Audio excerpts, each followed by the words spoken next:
मित्रों नमस्कार, मैं हूं राकेश कुमार। आप देख रहे हैं मत अभिमत। मित्रों, बिहार विशेष भूमि सर्वेक्षण बंद हो गया। अब आश्चर्य में पड़ने की बात नहीं है। मैंने पहले भी कहा था कि अभी जो 16 अगस्त से 20 सितंबर तक राजस्व महाअभियान चलाया जा रहा है, कल भी हमने वीडियो दिया था, इसमें आखिर आदमी आएगा कहाँ से, सर्वे करने वाले लोग आएंगे कहाँ से, कर्मचारी कहाँ से आएंगे, अमीन कहाँ से आएंगे। कारण कि ये लोग तो हड़ताल पर हैं और 16 तारीख से मतलब कल से अनिश्चितकालीन हड़ताल हो गया, इसलिए कि अभी तक हड़ताल के समाप्ति की कोई सूचना नहीं है। और इसी को लेकर हमने कहा था कि देखिए, पहले के वीडियो में भी हमने बताया था कि यह जो बिहार भूमि सर्वेक्षण हो रहा है उसी का ये एक अंग था जो महाअभियान के रूप में किया जा रहा था, इसलिए कि सर्वेक्षण में सबसे बड़ी परेशानी जो थी वो जमाबंदी को लेकर थी। सबसे बड़ी परेशानी थी जो बंटवारा को लेकर था, उसमें था पूर्वजों के नाम से जमाबंदी है तो स्वाभाविक है जब बंटवारा होगा तभी जो अभी जीवित वंशज हैं उनके नाम पर, उनके उत्तराधिकारियों के नाम पर जमाबंदी कायम होगी। जब बंटवारे की बात थी तो फिर वंशावली का मामला आता था। तो ये सारी इतनी परेशानियां थीं जिसको लेकर सर्वे में व्यवधान उत्पन्न हो रहा था और यह लंबे समय से था।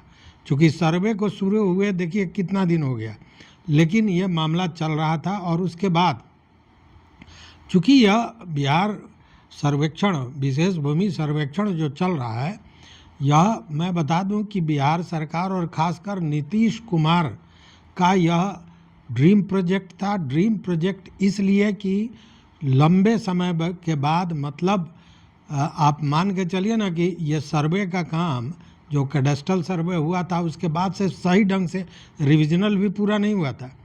तो कैडेस्ट्रल सर्वे के बाद मतलब 100 साल से ऊपर हो गया था और भूमि विवादों का जो जखीरा पैदा हो रहा था उसको लेकर नीतीश कुमार का ये ड्रीम प्रोजेक्ट था। और उनका यह भी मानना था कि अगर यह सर्वे पूरा हो जाता है तो बिहार का जो पूरा रूप है ये तो बदल जाएगा ही, और स्वर्णिम इतिहास में, बिहार के इतिहास में स्वर्णिम अक्षरों में नीतीश कुमार का नाम लिखा जाएगा। भूमि के प्रबंधन के लिए, भूमि विवादों के समाधान के लिए, भूमि को लेकर जो परेशानियां थी उसको समाप्त करने के लिए, मतलब ये उनका एक प्रोजेक्ट था और ये पूरा हो नहीं रहा था।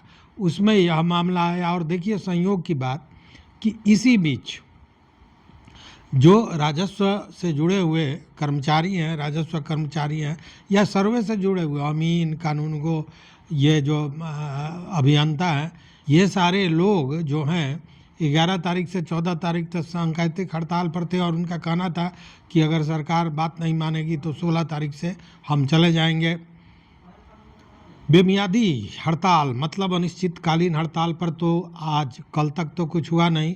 आज राष्ट्रीय पर्व के दिन कुछ होने का सवाल ही नहीं पैदा हो रहा था। अब देखते हैं कि कल क्या होता है, चूँकि कल से शुरू होने वाला है यह महाअभियान। तो मैंने पहले भी एक वीडियो बनाया था कि लग रहा है जैसे ग्रहण लग गया है, तो ग्रहण लगता तो नज़र आ रहा है। अब इसको चूँकि परेशानियां नहीं हो, आदमी कम हो रहा है, इसलिए बज़ाब्ते विभाग ने सर्वे के काम को रोक दिया और ये कहा कि जब तक यह चलेगा तब तक सर्वे का काम बंद रहेगा, नहीं होगा। तो यही स्थिति है। अब देखने वाली बात है कि जितने लोग हैं, हालांकि देखिए विभाग ने, हमने कल भी कहा था कि पूरी व्यवस्था कर रखी है, एड़ी चोटी एक कर दिया है विभाग ने कि इस महाअभियान को पूरा किया जाए।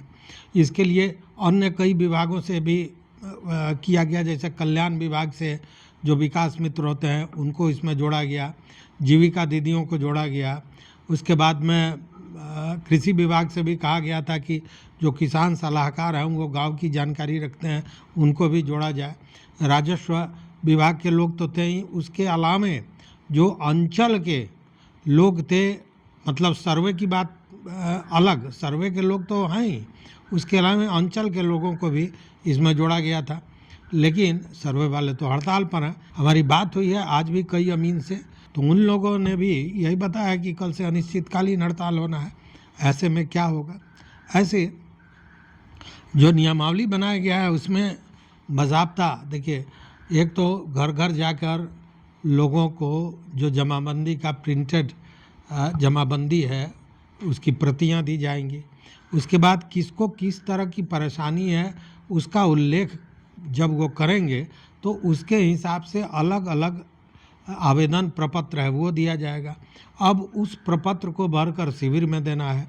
शिविर में विशेष व्यवस्था की गई है, मतलब कि एक शिविर में 10 टेबल लगाए जाएंगे, 10 अमीन हो गए, 10 अमीन के पास लैपटॉप होगा, लैपटॉप के साथ डोंगल होगा इंटरनेट के लिए, और जितने भी आवेदन पड़ेंगे उनका संक्षिप्त विवरण उनको उसी समय लैपटॉप में, मतलब वो जो जिस पोर्टल पर देना है, चूँकि हमने कल बताया था कि परिमार्जन प्लस पर जमाबंदी से जुड़े हुए जो मामले होंगे वो होगा, और बाकी मामले के लिए ILRMS के तहत जो पोर्टल आया है उस पर बाकी का काम होगा। तो मतलब वहीं पे आवेदन पड़ेगा और संक्षिप्त विवरण उनको पोर्टल पर जमा कर देना होगा, मतलब अपलोड कर देना होगा। साथ में जिसकी शिकायत है, जो रैयत है, उसका टेलीफोन नंबर, मोबाइल नंबर देना है। मोबाइल नंबर पर OTP आएगा। OTP से मतलब कि आपका वो शिकायत, वो आवेदन प्रपत्र रजिस्टर्ड हो गया, पंजीकृत हो गया।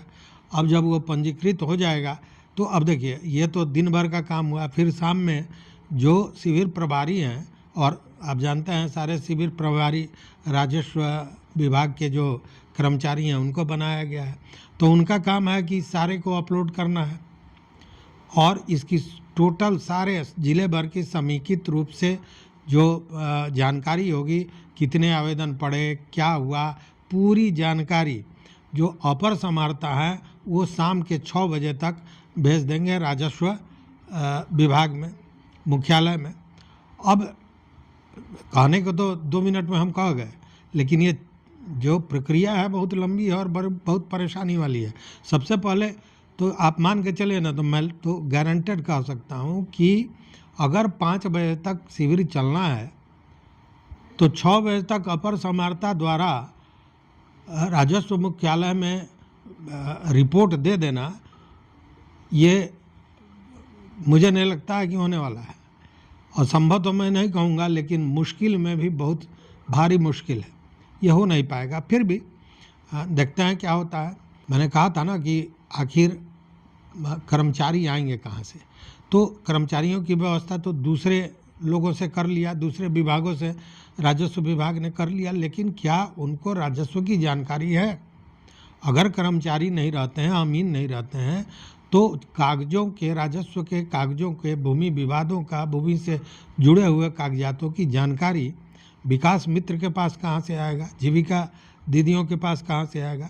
मतलब कि स्थितियाँ गंभीर बनती जा रही हैं। मैंने जो कहा था ग्रहण लग रहा है। अब देखिए, कहीं विभाग और सरकार की नींद टूटी और जो ये हड़ताली कर्मचारी है वो थोड़ा सजग हुए, तो उस मामले में कहीं एक आध दिन में मामला सेट हो सकता है, यह हड़ताल समाप्त हो सकता है, फिर यह जो महाअभियान है ये आगे बढ़ सकता है।